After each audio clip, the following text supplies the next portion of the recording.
তো হ্যালো বন্ধুরা, কেমন আছেন সবাই? আশা করছি প্রত্যেককে খুব ভালো আছেন। তো বেশ কিছুদিন আগে স্যামসাং গ্লোবালি তাদের স্যামসাং গ্যালাক্সি A22 4G এবং স্যামসাং গ্যালাক্সি A22 5G এই দুটি স্মার্টফোন লঞ্চ করেছিল। তো এই স্যামসাং গ্যালাক্সি A22 5G এই ফোনটা কিন্তু এবার ভারতের বাজারে লঞ্চ করতে চলেছে। তবে স্যামসাং কিন্তু এই নাম নিয়ে এই ফোনটা ভারতের বাজারে লঞ্চ করবে না।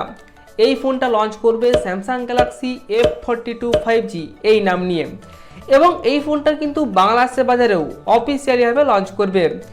এবং এই ফোনটা অলরেডি ইন্ডিয়ার BIS সার্টিফিকেশন সাইট, তারপর ব্লুটুথ SIG সার্টিফিকেশন সাইট এবং এছাড়াও আরও বেশ কিছু সার্টিফিকেশন সাইটে এই ফোনটি কিন্তু লিস্টেড হয়ে গেছে, এবং সেখান থেকেই এই ফোনটির সমস্ত কনফার্ম স্পেসিফিকেশান আমরা কিন্তু জানতে পারছি।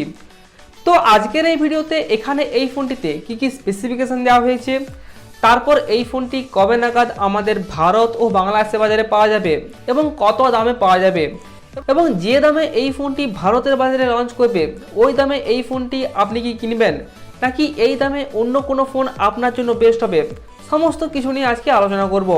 তো সেই জন্য ভিডিওটি শুরু থেকে শেষ পর্যন্ত অবশ্যই দেখবেন, আর ভিডিও যদি ভালো লেগে থাকে তাহলে একটি লাইক করে দেবেন এবং চ্যানেলটি সাবস্ক্রাইব করে পাশে থাকা বেল আইকনটি অবশ্যই প্রেস করে রাখবেন।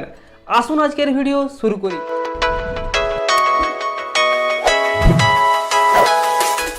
তো প্রথমত আমরা কথা বলবো এই ফোনটির ডিসপ্লে নিয়ে। তো এখানে এই ফোনটিতে 6.6 ইঞ্চিসের একটি ফুল HD প্লাস ডিসপ্লে দেওয়া হয়েছে।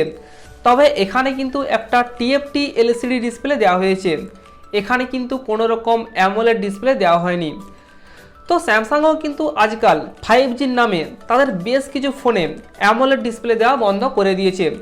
তো স্যামসাংয়ের কাছ থেকে কিন্তু আমরা এগুলো একদমই আশা করতে পারি না। এছাড়াও এই ডিসপ্লেতে 90 Hz রিফ্রেশ রেট থাকছে এবং 20:9 অ্যাসপেক্ট রেশিও এখানে দেওয়া হয়েছে। তবে এই ডিসপ্লেতে কি প্রোটেকশন ব্যবহার করা হয়েছে সেটা কিন্তু এখনও পর্যন্ত কনফার্ম জানা যায়নি। তবে যতদূর সম্ভব এখানে কর্নিং গরিলা গ্লাস 3 প্রোটেকশন দেওয়া হবে। তো এরপর ডিজাইন আর বিল্ড কোয়ালিটি। তো এখানে এই ফোনের ব্যাক সাইডে অবশ্যই একটি প্লাস্টিক ব্যাক প্যানেল ব্যবহার করা হবে, এবং সাইডের যে ফ্রেমটি থাকবে সেটা কিন্তু প্লাস্টিকের।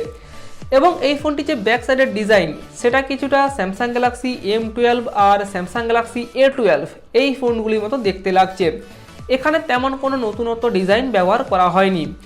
এছাড়াও এই ফোনটির ব্যাক সাইডে ওই স্কোয়ার শেপের ট্রিপল ক্যামেরা সেটআপ দেওয়া হয়েছে। তো এই ফোনটি ভারতের বাজারে ওই 2 থেকে 3টি ভেরিয়েন্টে লঞ্চ করবে, যেমন 4GB 64GB, 4GB 128GB এবং 6GB 128GB। এছাড়াও এখানে 256GB একটি ভেরিয়েন্টও থাকতে পারে। এছাড়াও এখানে LPDDR4X র্যাম টাইপ, তারপর UFS 2.1 স্টোরেজ টাইপ এখানে কিন্তু ব্যবহার করা হতে পারে, এবং এই ফোনটি 4টি কালার ভেরিয়েন্টে ভারতের বাজারে লঞ্চ করবে। তো এরপর আমরা কথা বলবো এই ফোনটির পারফরম্যান্সকে নিয়ে। তো এখানে এই ফোনটিতে মিডিয়াটেকের ডায়মেনসিটি 700 এই প্রসেসরটি ব্যবহার করা হয়েছে, এবং এই প্রসেসরটি 7 ন্যানোমিটারে তৈরি। তো এই প্রসেসরটিকে আমরা মূলত ভারতের বাজারে ওই 13 থেকে 14,000 টাকার প্রাইস পয়েন্টে 5G ফোনগুলোতে দেখতে পাই। তো এই প্রসেসরটি মূলত বাজেট ক্যাটাগরির একটি 5G প্রসেসর। তো এই বাজেটে এই প্রসেসরটি অবশ্যই একটি পাওয়ারফুল প্রসেসর। এখানে আপনারা ওভারঅল পারফরম্যান্স অবশ্যই ভালো পেয়ে যাবেন, এবং গেমিং মাল্টিটাস্কিং কিন্তু মোটামুটি ভালোভাবেই করতে পারবেন। তো এরপর এই ফোনটির ক্যামেরা। তো এখানে এই ফোনটির ব্যাক সাইডে থাকছে ট্রিপল ক্যামেরা সেটআপ, এবং যার মধ্যে প্রাইমারি ক্যামেরা হলো 48 মেগাপিক্সেলের, এবং এই প্রাইমারি ক্যামেরায় f1.8 এই অ্যাপারচারটি কিন্তু ব্যবহার করা হয়েছে। এবং এর সাথে সাথে এখানে 5 মেগাপিক্সেলের একটি আলট্রা ওয়াইড অ্যাঙ্গেল লেন্স দেওয়া হয়েছে, তারপর 2 মেগাপিক্সেলের একটি ম্যাক্রো লেন্স দেওয়া হয়েছে। এখানে 8 মেগাপিক্সেলের একটি ওয়াইড অ্যাঙ্গেল লেন্সও কিন্তু দেওয়া হয়নি। এবং এই ফোনটির ফ্রন্ট সাইডে এই সময় দাঁড়িয়ে 8 মেগাপিক্সেলের একটি সেলফি ক্যামেরা দেওয়া হয়েছে। তো 5Gর নামে এখানে কিন্তু ক্যামেরাতেও বেশ অনেকটাই ডাউনগ্রেড করা হয়েছে, এবং এই ফোনটির ব্যাক সাইড আর ফ্রন্ট সাইডের ক্যামেরা দিয়ে আপ টু 1080p 30 fps পর্যন্ত ভিডিও রেকর্ড করতে পারবেন। তো এরপর যদি আমরা এই ফোনটির ব্যাটারি সেগমেন্ট দেখি, তাহলে এখানে এই ফোনটিতে 5000 mAh এর একটি বড় ব্যাটারি ব্যবহার করা হয়েছে, এবং তার সাথে 15 ওয়াটের একটি নর্মাল চার্জার আপনি আউট অফ দ্য বক্স পেয়ে যাবেন। এবং এই ফোনটিতে সফটওয়্যার হিসেবে এখানে স্যামসাংয়ের One UI 3.1 এর কোর এডিশনের অপটিমাইজেশন আপনারা কিন্তু পেয়ে যাবেন। এবং এখানে কিন্তু নক সিকিউরিটি দেওয়া হবে, তবে সেটা কিন্তু সফটওয়্যার লেভেলের, এখানে কিন্তু কোনো রকম হার্ডওয়্যার লেভেলের নক সিকিউরিটি দেওয়া হবে না। অর্থাৎ স্যামসাংয়ের ফোনে যে নক সিকিউরিটির জন্য যে ডেডিকেটেড একটি চিপ ব্যবহার করা হয় সেটা কিন্তু এই ফোনে থাকছে না। এবং এই ফোনটি কিন্তু রান করবে অ্যান্ড্রয়েড 11-এর উপর। এছাড়াও এই ফোনটিতে সাইড মাউন্টেড ফিঙ্গারপ্রিন্ট সেন্সর এখানে ব্যবহার করা হয়েছে এবং এখানে ফেস আনলকের সুবিধা তো অবশ্যই থাকছে। এবং এর সাথে সাথে এখানে 3.5mm হেডফোন জ্যাক, তারপর টাইপ সি পোর্ট এবং dedicated micro SD card slot এখানে ব্যবহার করা হয়েছে। তবে এখানে কিন্তু কোনো রকম ডুয়াল স্টিরিও স্পিকার থাকছে না, এখানে কিন্তু নর্মাল সিঙ্গেল স্পিকারে থাকছে। তো এই ছিল স্যামসাং গ্যালাক্সি F42 5G এই ফোনটির সমস্ত কনফার্ম স্পেসিফিকেশান।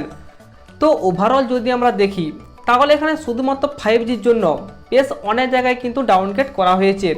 যেমন প্রথমত এখানে কোনো রকম অ্যামোলেড ডিসপ্লে দেওয়া হয়নি এবং দ্বিতীয়ত এখানে ক্যামেরাতে কিন্তু বেশ অনেকটাই ডাউনগ্রেড করা হয়েছে।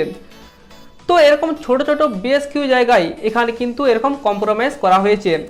আর এই সময় দাঁড়িয়ে শুধুমাত্র 5Gর জন্য আমরা কেন এত জায়গায় কম্প্রোমাইজ করতে যাব? তো এরপর এই ফোনটি কবে নাগাদ লঞ্চ করতে চলেছে?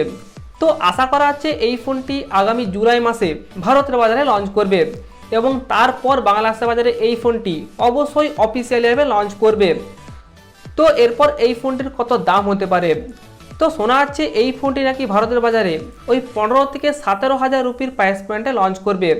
তো সেক্ষেত্রে বাংলাদেশের বাজারে গেলে ওটি প্রায় 23 থেকে 25,000 টাকার প্রাইস পয়েন্টে কিন্তু পাওয়া যাবে। আর এই দামে যদি এই ফোনটি ভারতের বাজারে লঞ্চ করে তাহলে অবশ্যই একটি ওভার প্রাইস ফোন। আপনারা কিন্তু এই ফোনটির থেকে অবশ্যই দূরে থাকবেন। এবং আমার মনে হয় স্যামসাংয়ের এই ফোনটি ভারতের বাজারে ওই 13 থেকে 14,000 টাকার প্রাইস পয়েন্টে লঞ্চ করা দরকার। তো এরপর দেখা যাক স্যামসাং কোন প্রাইস পয়েন্টে কবে নাগাদ এই ফোনটি আমাদের ভারত ও বাংলাদেশের বাজারে লঞ্চ করে। তো এই ফোনটির সম্পর্কে আপনাদের কি মতামত সেটি অবশ্যই কমেন্ট করে জানিয়ে দেবেন। তো এই ছিল আজকের ভিডিও। আর ভিডিও যদি ভালো লেগে থাকে তাহলে একটি লাইক করে দেবেন এবং চ্যানেলটি সাবস্ক্রাইব করে পাশে থাকা বেল আইকনটি অবশ্যই প্রেস করে রাখবেন। আসুন আজকের মতো এই পর্যন্তই, দেখা হচ্ছে পরের ভিডিওতে।